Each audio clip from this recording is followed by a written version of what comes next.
በዚህ ደረጃ ሲሰራ ከነበረ እንዴት ሀብት የለውም እንዴት ንብረት የለውም ብለው ሲጠይቁ አይቻለሁ።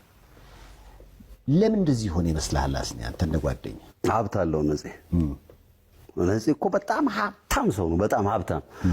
እኔ አሁን እንደዚህ ከምለብሰው በእርግጠኝነት አሁን የጫማ እሱ ያመጣልኝ ነፃነት አንድ ቤት ገባ ማለት ምንም ማጋነን አይደለም። አሁን 22 ብትሄድ ያግራንድን ታውቀዋለህ?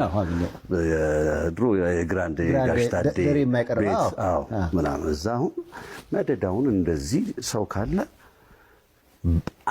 በቃ የነፃነት ፍላጎት ምን እንደሆነ ከሰው ጋር መሆን ይፈልጋል። ደረጃ ይልና ነፃነት ወርቅነህ ሰው እንደሚሰበስቡ ማንም ሰው አይሰበስብም። ስብስብ ይላል በቃ ሰው እዛ ጋር ነፂ ለሽንት የሚወጣ መስሎ ሲባል ሂሳብ ተከፍሏል ነው።